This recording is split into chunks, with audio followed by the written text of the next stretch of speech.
দুনিয়ার মানুষে করে এখন সিলেটি হল হয়ে গেছেন জুতা চুর নিজের এলাকাত নিজের বাজার ঠিক নাই 700-800 গ্রাম 900 গ্রাম কেজি কইয়া বিক্রি করেন ফাল্লা মারা লাগে উস্তাদ কঠার দাড়ি মাথার টুপি দিয়া ইয়া ফাল্লা মারা আর এরা যাইরা কি 7 সমুদ্র 13 নদী ফাড়ি দিয়া আর এদের স্বাধীন করাত জাহিল হল খানোর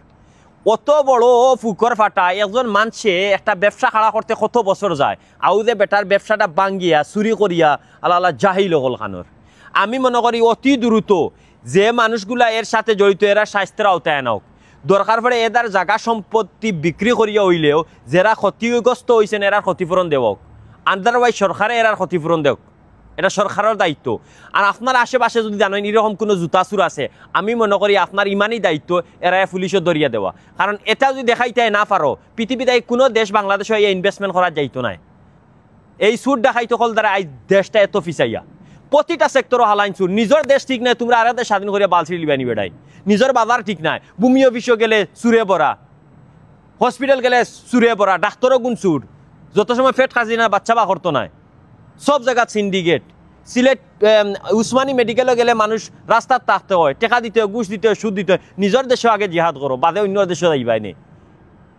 নিজের দেশের খবর নাই নিজের ঘরের খবর নাই নিজের এলাকার বাজারের খবর নাই ওজনও কম দে পেট্রোল পাম্প গেলে ওয়েল দে কম এরা যাইবা গিয়ে আয় রে হায় স্বাধীন কত বড় বড় ইয়ে অকল মানে সেনাপতি অকল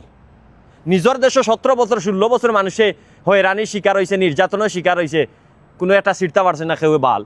আর এখন গেছেন কি ও যে চুরি করাত আর এবার দোকান ভাঙ্গাত KFC বুঝি আর যদি KFC যদি তার আর রইয়া থাকে হয়তো বা 2% 3% হইব 90-99% তো তোর দেশের মানুষ 15-20 মানুষে খাম করে এরা আজ খাইতো কিতা ফিনতো কিতা করো তার সংসার চলতো কিলা তার দেখ দুয়ার ভাঙ্গিলি লাগিয়া বয়কট করতে করো তার মানে না গিয়ে আর দোকান ভাঙ্গিয়া চুরি করি গড় লুট করি লইয়া গেলে আগে সকলটি সুর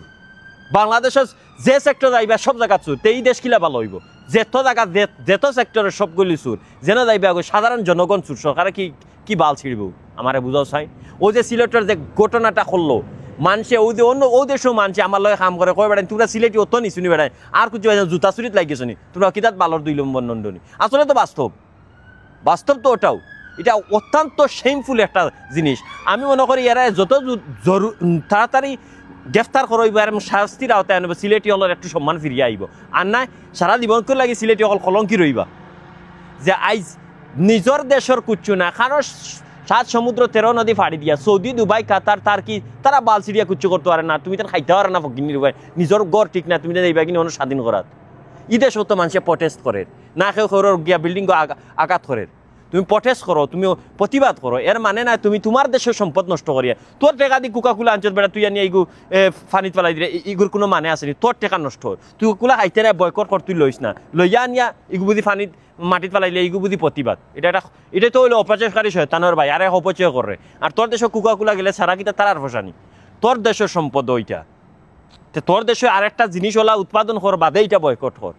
বয়কট করতে ঠিক আছে তার খালি চুরির নামে বয়কট ই বয়কটের দরকার নাই আগে নিজের দেশের ফাল্লা ঠিক করো বাজারে প্রতিটা সেক্টরে মাছ লোয়াত গেলে 1 কেজি দেয় 900 গ্রাম মাংস লোয়াত গেলে দিলে 900 গ্রাম মুরগ লোয়াত গেলে 800 গ্রাম পেঁয়াজের কেজি 20 টাকা হইলে 40 টাকা বেচের আটার কেজি 20 টাকা হইলে সিন্ডিকেট করিয়া 15 টাকা বেচের 25 টাকা বেচের এক কথা কইলাম সব জায়গা চুর ডাকাইতে কল আর তুমি দেবে স্বাধীন করাত ডাকাইতে কল খানো যত তাড়াতাড়ি যত মানে সময় খবর বাদ দিয়ে যারা এই ধরনের কুকর্ম জড়িত তাদের শাস্তির আওতায় ধরা 10-15 বছর এরা জল দেওয়া হোক আর এর দরকার পড়ে যারা ক্ষতি হয়েছে এরা সম্পদ বিক্রি